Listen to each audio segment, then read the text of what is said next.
doesn't give you the right to. Remember, with great power comes great responsibility.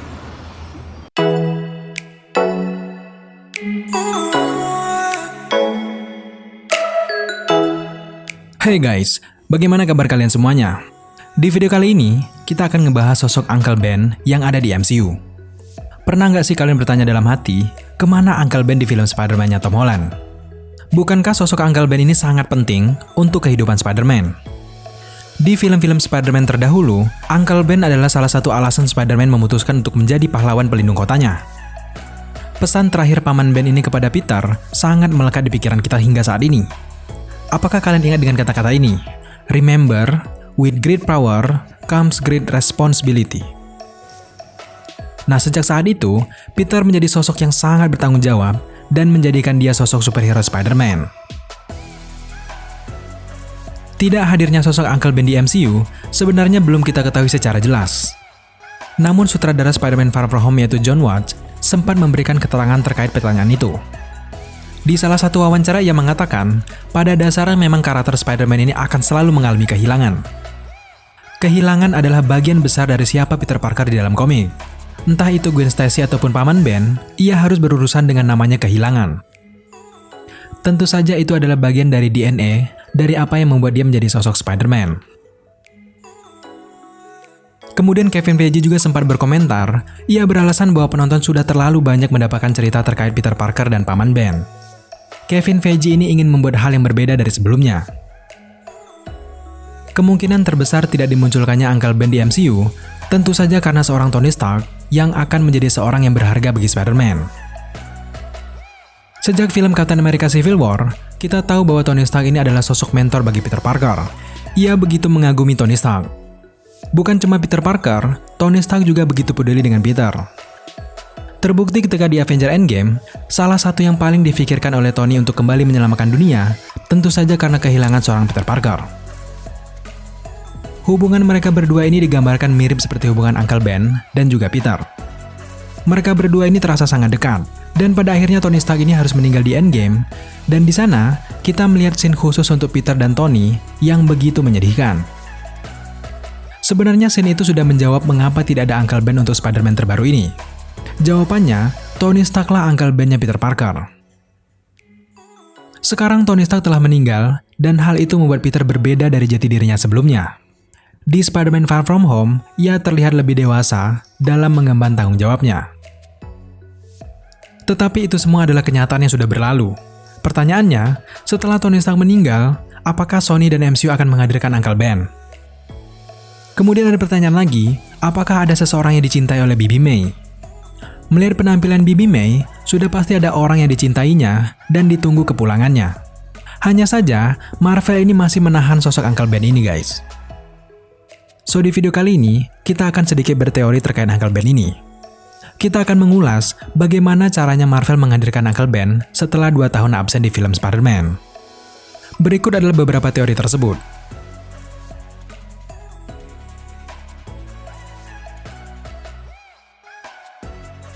Jadi ada salah satu komik Spider-Man yang menceritakan kejadian di mana pada saat itu Dormammu dan anak buahnya sedang menyerang kota New York. Serangan Dormammu ini menyebabkan sebagian besar pahlawan Marvel meninggal. Nah, cerita ini terjadi di dalam komik The Amazing Spider-Man bagian 498. Di komik ini, Dr. Strange sedang melawan Dormammu dan mencegahnya untuk menghancurkan New York. Sialnya, saat Dr. Strange ini sedang menggunakan Time Stone-nya dan ingin memutarkan waktu datangnya Dormammu, justru Spider-Man ini terkena mantra dari Dr. Strange dan Peter terjebak masuk ke pusaran waktu.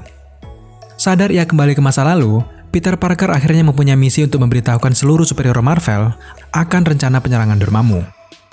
Pada akhirnya, Spider-Man ini berhasil menyelamatkan para superhero dan mereka semua berhasil mengalahkan Dormammu. Nah, karena dianggap berjasa, Dr. Strange yang tahu hari itu adalah hari ulang tahunnya Peter Parker, lalu memberikan hadiah yang sangat mengejutkan untuk Peter. Sangat tidak terduga, Dr. Strange ini menghidupkan kembali Uncle Ben. Dengan terkejut, Peter lalu menjalani kebersamaannya bersama pamannya itu. Tapi sayangnya, hal tersebut tidaklah berlangsung lama guys. Karena mantra dari Dr. Strange itu hanya untuk mempertemukan mereka sementara, bukan untuk menghidupkannya kembali karena memang menyalahi garis waktu. Cerita komik ini sangat bisa diadaptasi ke dalam film. Cerita komik ini bisa saja diadaptasi ke dalam film-film Spider-Man selanjutnya jika memang ingin menghadirkan Paman Ben.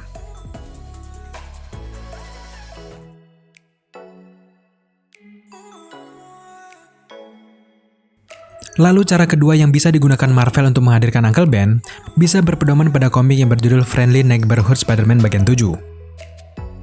Di dalam komik ini, diceritakan kalau ternyata ada Ben Parker yang datang dari universe lain. Nah, di komik ini, Paman Ben ini berusaha untuk bertemu dengan Peter Parker, namun sedikit kesulitan. Namun pada akhirnya, Ben Parker ini diculik oleh Hobgoblin yang merupakan sang penjelajah waktu. Kemudian, Ben Parker dibawa ke tahun 2211.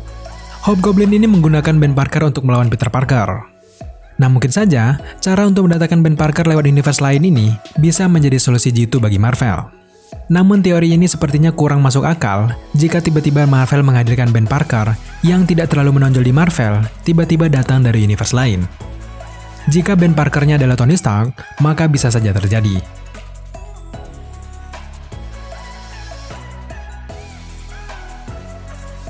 Cara masuk akal selanjutnya untuk menghadirkan Uncle Ben terdapat dalam komik yang berjudul Death No More The Clone Conspiracy. Komik ini bercerita tentang musuh Spider-Man yang bernama Jekyll. Jekyll ini berusaha mengalahkan Spider-Man dengan cara menghidupkan kembali orang-orang di sekitar Spider-Man. Saat itu, Spider-Man tertarik bekerja dengan Jekyll karena tertarik untuk menghidupkan kembali Paman Ben. Namun tentu saja niat itu dibatalkan karena Peter Parker mengingat soal nasihat pamannya akan tanggung jawabnya terhadap kekuatannya. Menghidupkan Uncle Ben berarti ia tidak bisa menerima kenyataan dan tidak bertanggung jawab akan kekuatan yang ia miliki pada saat ini. Cerita di dalam komik ini juga bisa dijadikan dasar menghadirkan Paman Ben ke dalam film selanjutnya. Tetapi sebenarnya ada cara lain yang lebih simpel. Pihak Marvel bisa saja mengangkat kisah Bibi May ini lebih dalam dan menceritakan bagaimana ia bisa bertemu kembali dengan pasangan lamanya, tentu saja seorang Paman Ben. Dan yang paling masuk akal, Paman Ben ini bisa saja dihadirkan lewat film kedua dari Doctor Strange. Kita semua tahu bahwa Doctor Strange ini nanti akan menggunakan konsep multiverse. Nah, bisa saja ia akan bertemu dengan Uncle Ben. Mengapa Daily Screen harus membahas Paman Ben ini? Karena memang kita sedikit kecewa, MCU ini sama sekali tidak menyinggung nama Paman Ben. Ini tentu saja seperti tidak menghormati kisah asli dari tokoh Spider-Man. Kita semua tahu bahwa Paman Ben ini selalu ada di sekeliling Peter untuk mensupport kehidupannya. Kita tidak tahu apa rencana Marvel ke depan dengan Uncle Ben. Bibi May sudah eksis di film ini. Tetapi pertanyaannya, mengapa Marvel tidak memunculkan Uncle Ben walaupun hanya sebentar? Mungkinkah ada sesuatu yang besar yang sedang disiapkan untuk Spider-Man ketiga nantinya? Jika Paman Ben sudah meninggal, mengapa Peter Parker Tom Holland ini seperti tidak pernah terbebani dan kehidupannya damai-damai saja? Tentu saja MCU ini melewatkan satu kesempatan besar untuk meningkatkan kualitas karakter Peter Parker versi Tom Holland ini. Andaikan saja Paman Ben ini memiliki andil lebih besar di MCU, dan juga kejadian di Endgame menandakan 2 kali gagalnya Peter Parker untuk melindungi orang yang ia cintai. Tidak hanya kehilangan Paman Ben, Peter juga kehilangan sosok ayah barunya, tentu saja Tony Stark. Nah, kejadian ini sebenarnya dapat membangun karakter Spider-Man yang lebih kuat lagi dan mendapat simpatik dari para penonton. Pertanyaannya, apakah Paman Ben ini sangat berpengaruh nantinya di film Spider-Man selanjutnya? Jika kalian memiliki pendapat lain terkait Uncle Ben di MCU ini, jangan lupa tambahkan di kolom komentar dan akan kita bahas bersama-sama. Terima kasih telah menyaksikan video kali ini, tetap jaga kesehatan kalian dan saling membantu sesama. Jika kalian menyukai video-video seperti ini, dukung Daily Screen untuk terus berkembang dengan cara subscribe channel ini, like, komen, dan share, serta jangan lupa juga untuk nyalakan notifikasi agar teman-teman mengetahui apabila Daily Screen mengupload video setiap harinya. Thank you guys.